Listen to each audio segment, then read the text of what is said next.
So Houzz began as a place for inspiration, and it's like 15 years ago now, maybe more. But yeah, it started as a place for inspiration, and homeowners would come to us to find ideas and then connect with builders and designers. Um, but then as projects move from like the inspiration mode into like execution, that's where we really saw an opportunity to start like building software.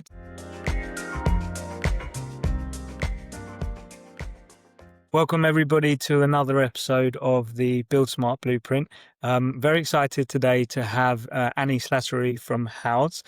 So Annie is the head of product at Houzz, and she's steering Houzz Pro. So many of you may know what Houzz Pro is, and we'll get into that in the conversation today. But she's really pushing Houzz to become excelling in software for builders to use. Interestingly, Annie actually started her own company, Connects, which was founded by Houzz. So I'm hoping that we can get into a little bit of that conversation as well. So welcome to the podcast, Annie. Thanks so much, JP. Thank you. Um, I think it would be good. I think most people, because we're based in the UK and our Houzz is an American company, most people will probably have heard of Houzz. But could you just give the listeners a bit of a background of what Houzz is, and especially Houzz Pro, because I think a lot of people may not actually know the depth of what Houzz Pro actually does. Yeah, absolutely. So Houzz is a leading platform for construction and design. And I know a lot of people in the UK, and I'm here based in Ireland, really know Houzz for our for the homeowner side, and for supporting homeowners with inspiration. But our mission is very software focused, and we're really looking at providing industry professionals across both design and construction with the best software for to build their projects, to basically manage their projects from the first lead that comes through all the way through to final payment. Does Houzz Pro, because I have some experience in using Houzz when I used to run construction company. I was always curious whether I was seeing an interface or using an interface that was different to a designer, because a lot of the architects I used to use and work with would also use Houzz. But is it two separate things, or is it one platform for both? No, it's very much one platform for both. There is some nuances with how, like, for example, in the design experience, we say proposals. In the build experience, we say estimates. So there's kind of like small differences, but it's very much just. There was a few years ago where there was unique features only available for design. So I don't know if that's what maybe you found, but no, now it's the same platform. But we definitely know that certain designers want certain features, and then the build segment, they're very focused on takeoffs or daily logs, whereas designers love our design features like mood boards and selections.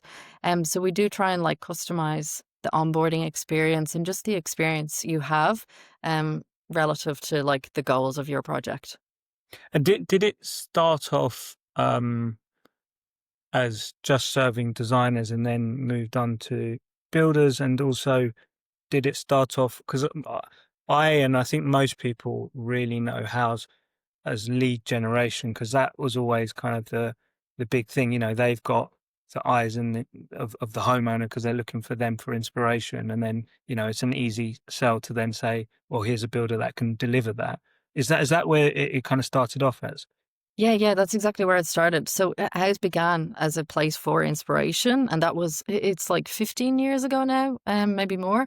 But yeah, it started as a place for inspiration, and homeowners would come to us to find ideas and then connect with builders and designers. But then as projects move from like the inspiration mode into like execution, that's where we really saw an opportunity to start like building software to connect the professionals in with the homeowners. And it did initially, designers were probably a stronger user in the early days of the software. But I'd say it's very much equal now, if not even stronger with the build segment. So yeah, it's kind of been an evolution, but we're very focused on both user types, and all our features kind of serve both quite well. And what was that initial, or I guess initial, but that shift away from just being a lead generation platform to then because I feel like when I was using the platform, it was maybe 2017 that Yeah, I remember getting kind of upsold, not from a cost point of view, but being told, "Oh, why don't now you won the job, why don't you like start actually running the job on our software?" Um, and I'm just wondering, that transition for you guys to start looking at that, was that as a result of your builders or your clients needing something like that? Or yeah. were you finding, I don't know, people were just not converting because they didn't have the tools to then manage the jobs they were winning and things like that? What led you guys to kind of develop Houzz Pro more towards the management side? Yeah, I think it was very much like, identifying the opportunity that here we had like all these homeowners who were, they were there for inspiration. Then they were looking to connect with a pro. And we started like building software to make it easier. But it kind of quickly became apparent what a great opportunity it was and how much we could support this existing user base of contractors and designers. So it started very much more on the financial side, like preparing estimates, invoicing, um, purchase orders, change orders. So it was quite focused there. Then it evolved, into the selection process. And then over, I would say, the last probably 5 years, it's really, really doubled down on the software side. Like even now we're building out all the AI workflows. We're getting super focused on construction contractors, handling the whole job costing, like really the comprehensive job costing that they need from their like, everything from raising an estimate through to like how they're managing their budgets, their expense management. That's a really big focus for us now because we know it's like so important for builders. If your job's running behind or you're losing money or, you know, you've overspent somewhere, making that really transparent and building those features, I think it's kind of been an evolution, but that's where we've taken it. If you were to look at your user data of all the members that are using House Pro, is it Mm, skewed towards most people are heavily using this function, but less so this function? Because I know there's a challenge in construction to adapt yeah. technology. So I'm just curious, in your experience and the vast amount of data House has got, what areas are guys usually um, quick and more willing to use software for, and which ones are they a little bit slower to do? Yeah, so estimating and invoicing is probably our biggest. So that from the financial tools, pros are adopting them and using them all the time. Um, 3D is also a really popular one. For pros, they're using it mostly in the sales cycle or throughout, and then they're managing their projects with it as well. But that one's well adopted. What my personal experience, and I know I think I know this will resonate with many listening, is the owner, the ops manager, the office team buy in, Mhm. but it, if software implementation is only like 30% as impactful as it could be because the guys on the ground just have no interest in actually using it. So it ends up, you've just got like a half used platform. And then Yeah. usually what happens is, the office team end up getting so frustrated, they just go back to just WhatsApps and, pieces of paper and conversations on the phone. So curious of your experience of that and how you think, that could be tackled. Yeah. I see it as well, so I know exactly what you're talking about. Like, but we do try and position, say for team members, like a great feature for team members is to download the mobile app and use daily logs and start logging what you've done on site during the day, or start, generating a log at the end of the week. And then pros share that with homeowners. Um, that's a really valuable tool for team members to use. Also, team chat. So from the office, the admin or the guys in the office, project managers can chat about specific projects. They can link in things like link in the estimate. That collaboration piece with team members is working really well. And the adoption there's not that big a barrier. Just download the app, log your daily logs, or download the app, check your schedule. So you can check, like, what am I assigned to today? Like, what are my tasks to do this week?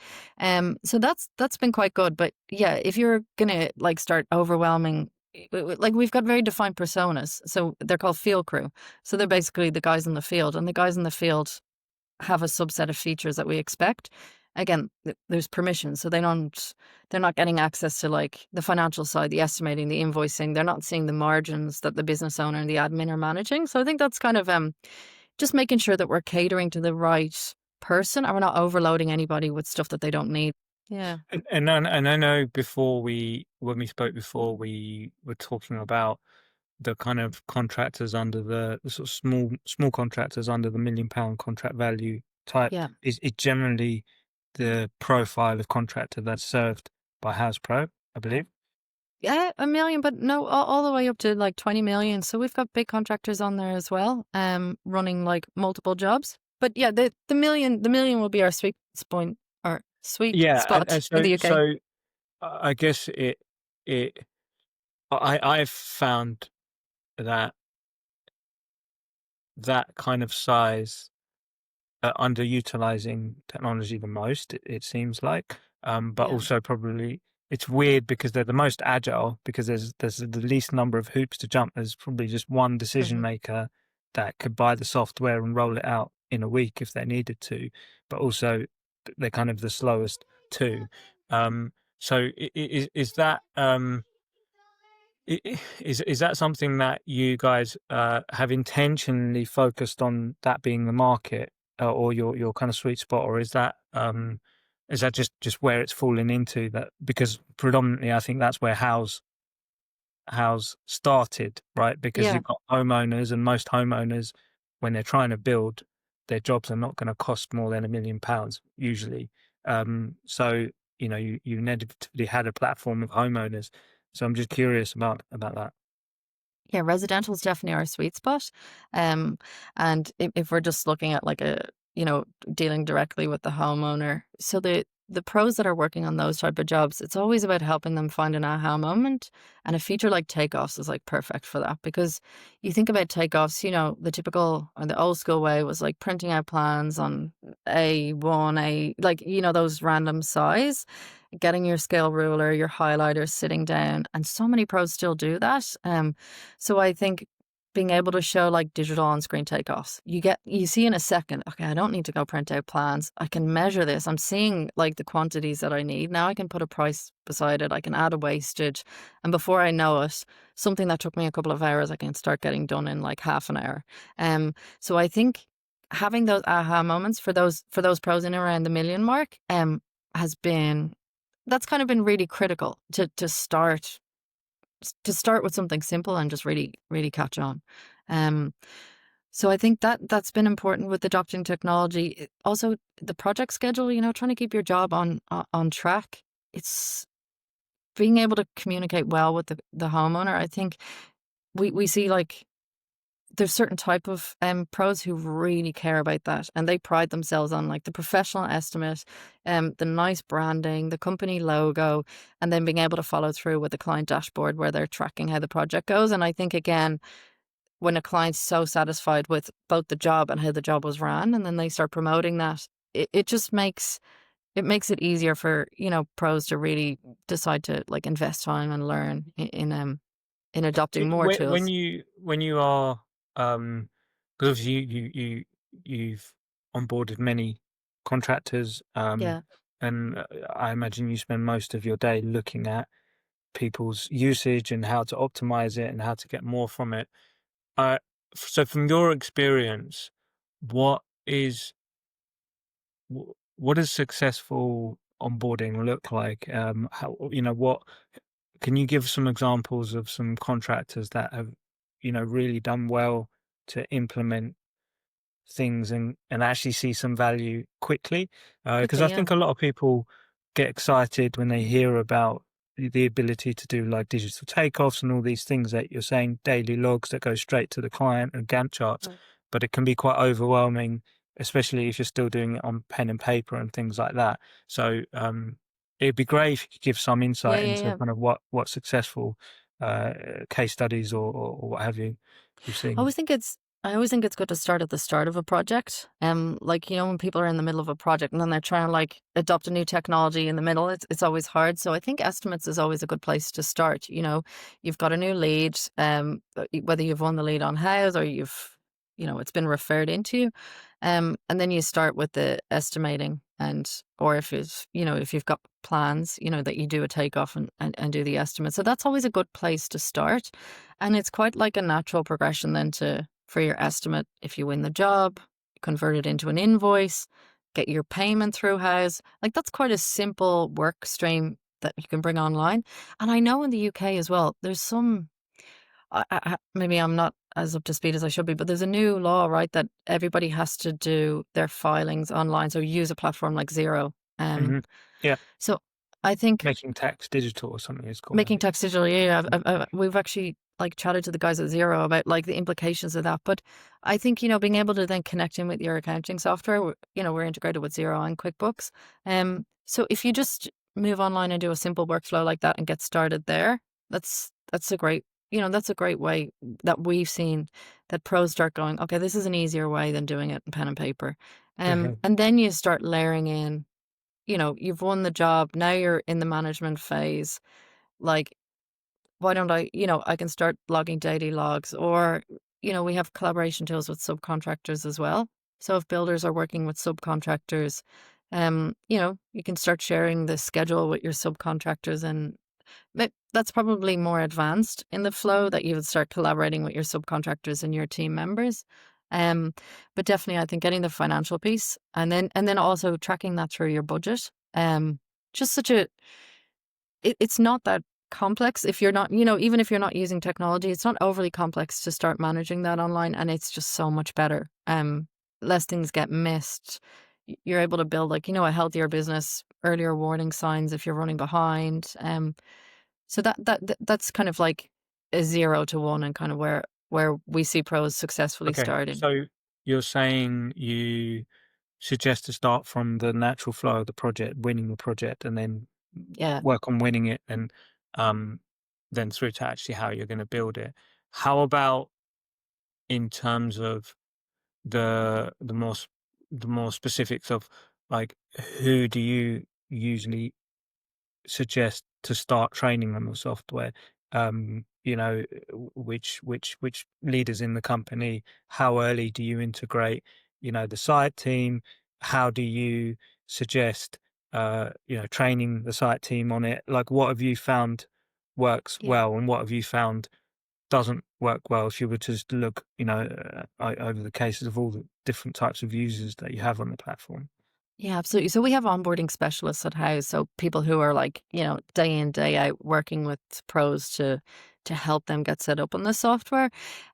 So I think onboarding, you definitely need somebody who's advocating for it. Like I'll give you an example. Last week I met a big group of contractors and they were actually US based, but still it's the same situation. One guy was using the software, absolutely loved it, used everything that we had, and he was trying to sell it to his larger business stakeholders that they needed to bring it into the business. And he did the whole job. He was selling so hard, advocating, showing examples of how he used it. And then they were like saying, yeah, but what if, Jimmy has this problem and blah, blah, blah. We normally do it this way. And he's like, well, this is how I've used Houzz to solve it. So I think having somebody, like an advocate and somebody take the time to learn it themselves and see how is this going to work for our business is probably always a good first step. And then say, okay, now I'm going to invite in my finance person. We have, especially in the UK, we have a large team of bookkeepers, and bookkeepers who work with our software and then they work with clients. Like they have multiple clients who are all on Houzz Pro, like one bookkeeper might. So always good to have somebody like a bookkeeper who's familiar with the software and then, bring in the bookkeeper and now it's like, help me get set up with the financials, make sure I'm integrated with my accounting software. That's always a good piece. And then in terms of bringing on, like, as you say, bringing on the field team, um, you could again get one advocate, test it with one person, see how they find downloading the app, how are they communicating on chat, where are they finding problems, um, are they able to track the schedule while they're using it online?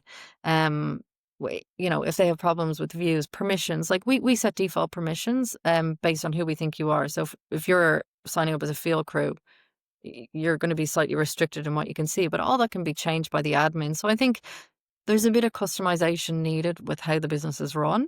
But on the whole, yeah, I think it's probably easier to do it that way than, and as I saw, I really learned a lot on that call last week where the person who had really nutted out all the flows of the business and the nuances and figured out how it will work from them, that's the best way to do it. Because our onboarding specialists, we can talk you through everything, make sure you get well set up, make sure you understand the fundamentals, and then it's the same as everything. Then you got to start like layering it into your business, coming back with more questions, things like that. Yeah.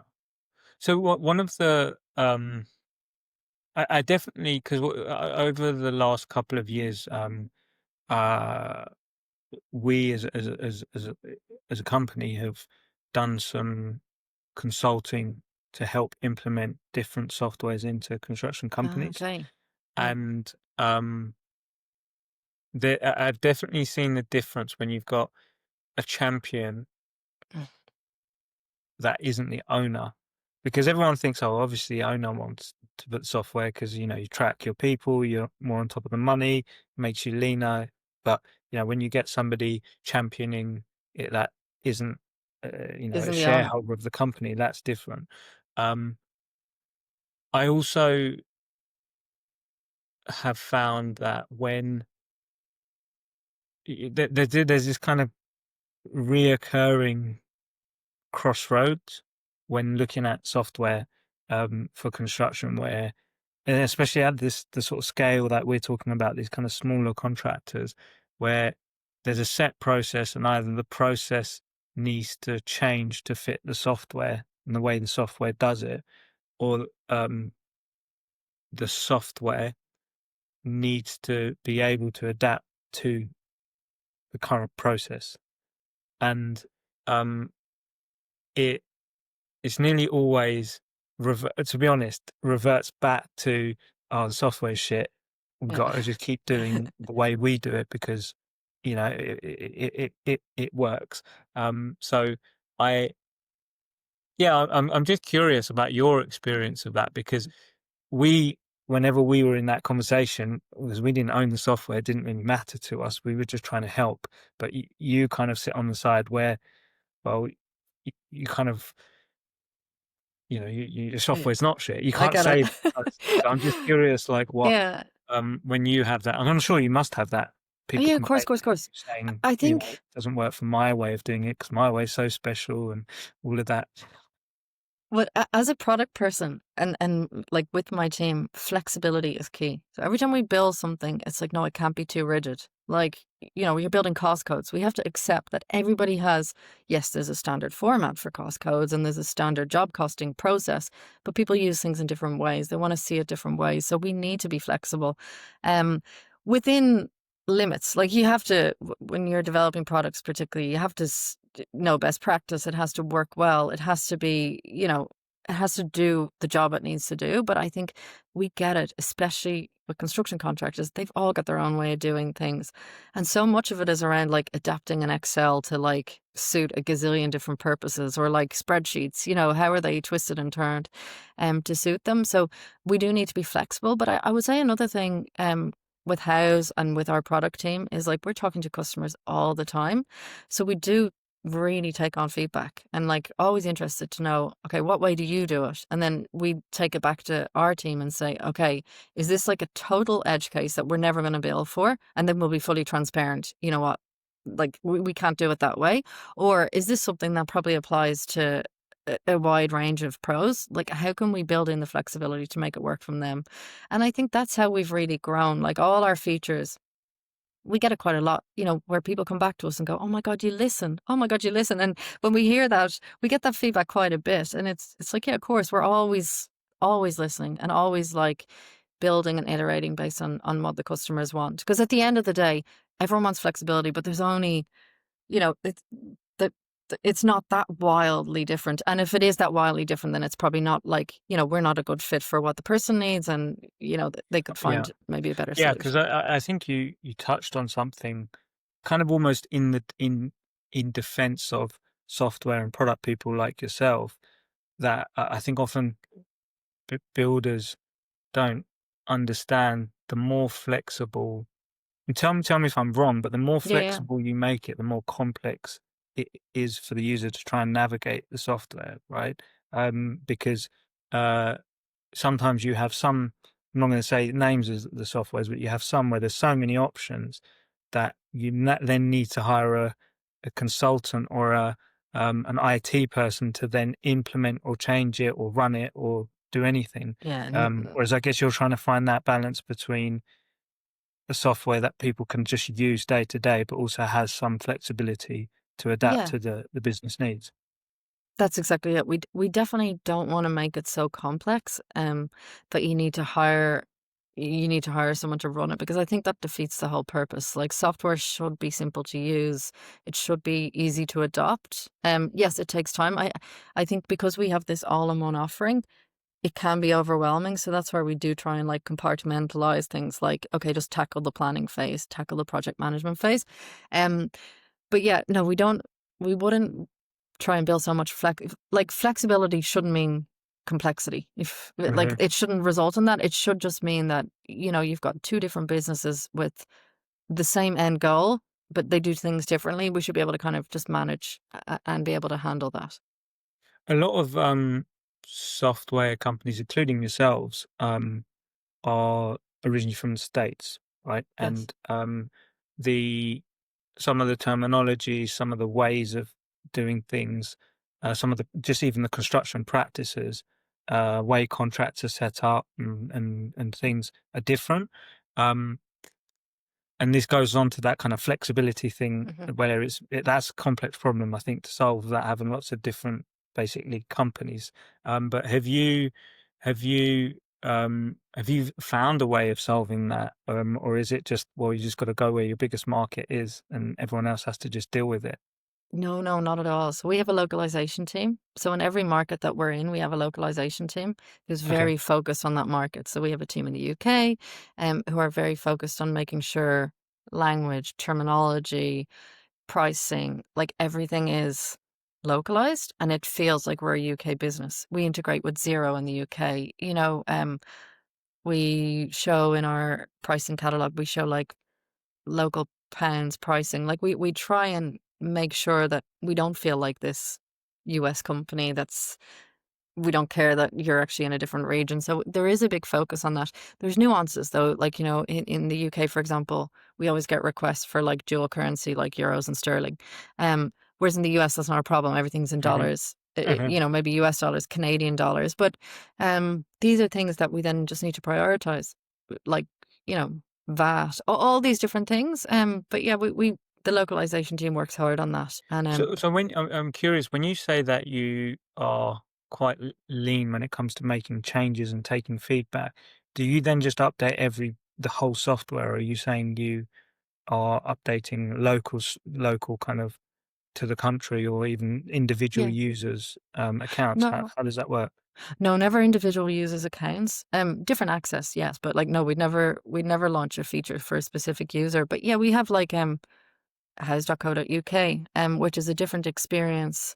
It's a localized experience than Okay. house.com or .com.au, which would be in Australia, which is where I originally started. So yeah, it's same features, different terminology, Hmm. and in some cases, like with tax treatment, things like that, currencies, there would be slight differences, integrations. Some things that we integrate within the US, like the Home Depot for suppliers, not Yeah. relevant in the UK, so it Yeah. doesn't translate across. Yeah. Yeah. Um, I want to move the conversation a little bit around, a topic on everybody's mind, AI. Yeah. You mentioned it a little bit earlier, but I'm curious uh, about your kind of thoughts on how AI is going to impact the kind of sector of jobs under £1 million contract value. So generally kind of domestic new builds, domestic refurbishment projects. How do you see uh, things changing. And it would be great if you also put some timelines on things as well, where you think things will be this time next year, maybe in the next 5 years. I'd love to get your thoughts. Yeah, I think, you see those memes where it's like, AI is going to take your job, AI is going to eat your lunch, but the one that's always fine is the contractor, like the plumber, the builder, the electrician. I feel like a lot of times it's like, the trades are quite like protected from what AI can do in terms of taking over on the building site or like, yeah. So in that sense, I think, you know, the residential market in terms of the actual building practices will carry on. I think the efficiency will really come in how you run jobs, how how we've integrated AI into Houzz is all about increasing efficiency. Um, so from everything from generating your first estimate, whether you're like attaching your scope of works into an estimate to then populate with pricing and, generate a professional estimate with more details, with, alerts, it can help you price better. Then we use AI to convert your estimate. Once you've confirmed your estimate and you're clear on it, say it's been accepted, or before that, you can convert that into a project schedule. So it's like better tracking of how your project's going. Now you can adjust it, but AI will suggest like, okay, the foundations will take 2 weeks. And it will suggest timelines for each stage of your job. So it's about increasing efficiency there.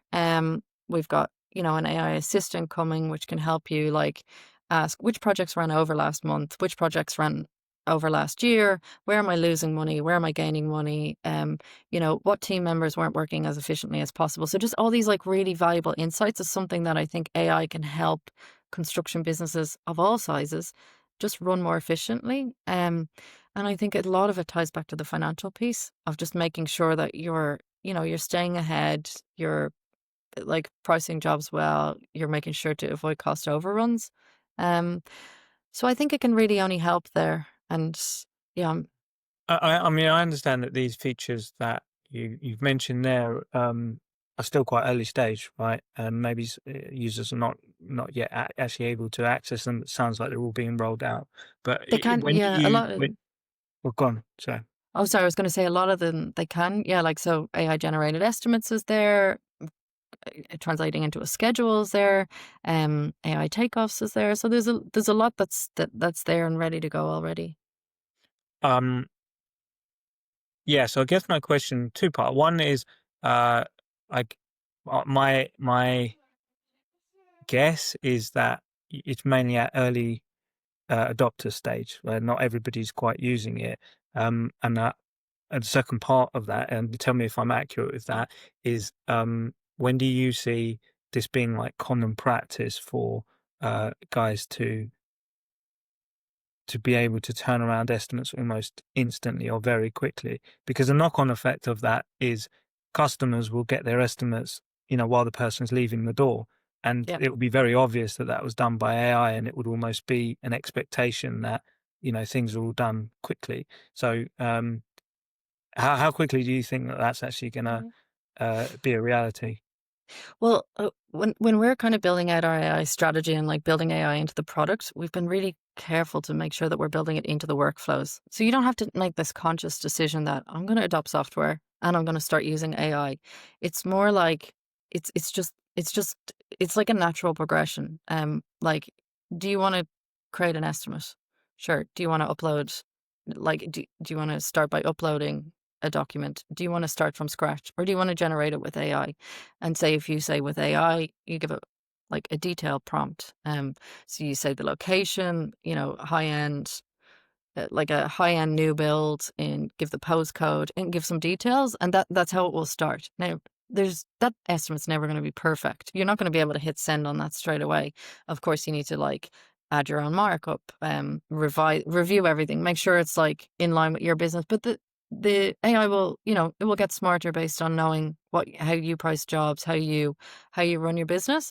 Um, but it as long as you're using estimating software, that should be like a natural progression. It shouldn't feel like this, very like kind of committed, like I'm going to adopt and use AI in my business now. Mhm. So I think, and that's what we're really focused on, is like, how can it help? You know, if you're on a job site, or if you're with a homeowner and you log a note, like you can do voice to text note, take down all the notes of the job, and then you can convert that into an estimate. These are the kind of things that they're just part of what you're doing now, but we're just making it easier. So I would say that it's not like we're just seeing early adopters. We're actually seeing the usage, the amount of AI usage within just general software usage is kind of increasing hand in hand.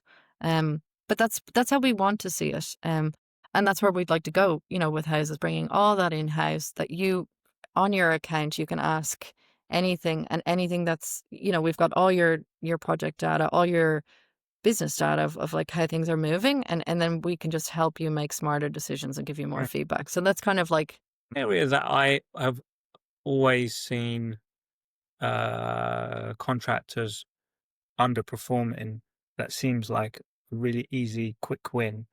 Not easy, quick, easy, but it's definitely a quick win, is sales administration, and just the ability, just the basic things like responding to an inquiry, updating if a tender's running late, following up, even doing more than two follow-ups is just so rare. But the amount yeah. of jobs back in the day I would win just by being the company that would follow up is just crazy. Do you see uh, I don't know if you guys are developing anything in that region, but Yeah. I've sort of seen, products of automated phone calls being made and emails and things like that going out. But is there anything kind of that you guys are looking at in the pipeline that could help with that? Yeah, absolutely. So CRM is a big aspect of our Houzz Pro software.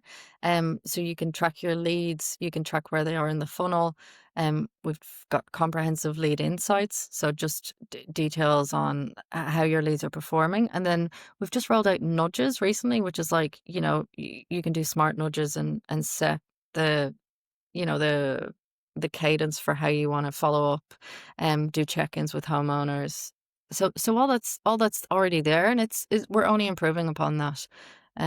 Like, we want to build in more complex automation flows, so you can actually set up your own structure, and you can automate it as much as possible. So that's coming in the pipeline. But the CRM that we have in the software is, it's doing a great job already of just helping you manage that whole pipeline, and make sure that you're following up and you've got good transparency on where everything is, like at what stage in the lead journey all your different prospects are. Have you, if you were to look back at um, the data, particularly on the sales side, is there anything that clearly separates, um, the high performers, the ones that are winning a lot more jobs and having success on the platform from a sales point of view, as opposed to the ones that maybe don't seem to be converting leads? Is there any practices you've seen that people could maybe replicate, or cadences of follow-ups and things like that, that you see a big difference in success? I think, like, having a good profile with reviews is so important. And I think it's just that, that validation when you've got the reviews. And then in terms of like the success of the follow-ups, I think they're always like testing and driving different optimization strategies in the CRM team to see, like, how can we make our pros more successful with their leads? How can we make, there's a there's a project running at the moment to make your phone number more safe. Like, in case, sometimes you come from like a private number or an Hmm. unknown number, or Hmm. it might mark it as potentially spam. Like, introducing software there to make your number more reliable. So there's always these like extra small things that can help.